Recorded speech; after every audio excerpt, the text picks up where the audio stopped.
ఒకప్పుడు ఇసుక తప్ప ఏమీ లేని దేశంగా పేర్కొన్నారు. బట్ ఇప్పుడు ప్రపంచ దేశాలు తనతో పోటీ పడలేనంత స్థాయిలో ఉంది. ప్రపంచంలో సగం వింతలు ఇక్కడే ఉన్నాయి. ఇంతకీ ఆ దేశం ఏంటో చెప్పలేదు కదా, అదేనండి Dubai miracle garden. United Arab ఎమిరేట్స్లోని దుబాయ్ ల్యాండ్లో ఒక ప్రత్యేక పూల తోట గార్డెన్ నిర్మించారు. ఈ గార్డెన్ మొత్తం 2 మిలియన్ చదరపు అడుగులు. ఈ గార్డెన్ 2013లో ప్రేమికుల రోజున ప్రారంభించారు. దీని విస్తీర్ణం చూస్తే 72,000 చదరపు మీటర్లు ఉంది. దీనిలో 50 మిలియన్లు పైగా పూలున్నాయట. 250 మిలియన్ మొక్కలు ఇందులో ఉన్నాయి. ప్రపంచంలోని అతిపెద్ద సహజ పూల తోటగా చరిత్రలో నిలిచింది. ఏప్రిల్ 2015లో మోసల్లే award for new garden experience of the year అనే గార్డెన్ టూరిజం అవార్డును కూడా దక్కించుకుంది. ఈ గార్డెన్ ప్రారంభించినది Dubai land and Dubai properties group destination మధ్య జరిగిన ఒప్పందం ప్రకారం మొదటిగా మిరాకిల్ గార్డెన్ ప్రాజెక్టుకు బీజం పడింది. చివరికి జోర్డనియర్ వ్యాపారవేత్త అబ్దుల్ నాజర్ రహల్ నేతృత్వంలో occur land skating and agriculture company ఒప్పందం ప్రకారం ప్రాజెక్టు అభివృద్ధి పూర్తయింది. ఈ ప్రాజెక్ట్ మొత్తం బడ్జెట్ని $40 మిలియన్ అంచనా వేయబడింది.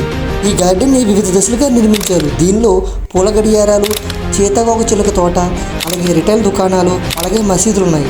ఈ గార్డెన్లో హాట్ టర్నల్ కూడా ఉంది. రోజుకు సగటున 75,782 లీటర్స్ బిందు సేద్యం పద్ధతి ద్వారా శుద్ధి చేయబడిన మురికినీటిని ఫిల్టర్ చేసి తిరిగి పూల తోటకు రాత్రిపూట మూసివేసిన తర్వాత మాత్రమే తోటకు నీరు పోస్తారు. ఈ గార్డెన్ సాధారణంగా ప్రతి సంవత్సరం అక్టోబర్ నుండి ఏప్రిల్ వరకు పనిచేస్తుంది. ఆ తర్వాత అధిక ఉష్ణోగ్రత కారణంగా దీని మే నుండి సెప్టెంబర్ వరకు మూసివేయబడుతుంది. ఎందుకంటే ఈ నెలలో అక్కడ పువ్వులు చూడడానికి అంతగా వీలు ఉండదు కాబట్టి. 2015లో దుబాయ్ మిరాకిల్ గార్డెన్ దుబాయ్లో బటర్ఫ్లై గార్డెన్ స్టార్ట్ చేసింది.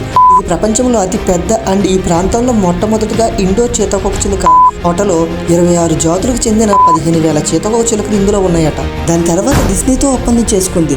ద వాల్ట్ డిస్నీ కంపెనీ మధ్య లైసెన్సింగ్ ఒప్పందంలో భాగంగా ఏప్రిల్ 2018లో మిక్కీ మౌస్ మొక్క టోపియరీ పెట్టడం జరిగింది. దాదాపు 35 టన్నుల బరువు కలిగిన మిక్కీ మౌస్ యొక్క 18 మీటర్ల 59 అడుగుల టోపియరీ ప్రపంచంలోని ఎత్తైన టోపియరీగా ఉన్న శిల్పంగా మరొక రికార్డును కలిగి ఉంది. దానితో పాటు Mickey Mouse, Goofy, Pluto, Daisy Duck, Donald Duck, Huey, Dewey and Louie యొక్క పుష్ప నిర్మాణాల ఆ సంవత్సరం తర్వాత నిర్మించారు. దుబాయ్లో మిరాకిల్ గార్డెన్ 3 గిన్నిస్ వరల్డ్ రికార్డును సాధించింది. 2013లో దీన్ని ప్రపంచంలో అతిపెద్ద వర్టికల్ గార్డెన్గా ప్రకటించారు. ప్రస్తుతం గార్డెన్లో air bus A380 flower structure ప్రపంచంలో అతిపెద్ద పూల నిర్మాణంగా గిన్నిస్ వరల్డ్లో రికార్డ్ చేరింది. అలాగే ప్రపంచంలోనే అత్యంత పొడవైన పూల కూడా ఉంది. ఇది దాదాపు 1 కిలోమీటర్ పొడవు, 22 మిలియన్లు పుష్పించే పూలతో అలంకరించబడి ఎంతో అందంగా ఉంటుందట.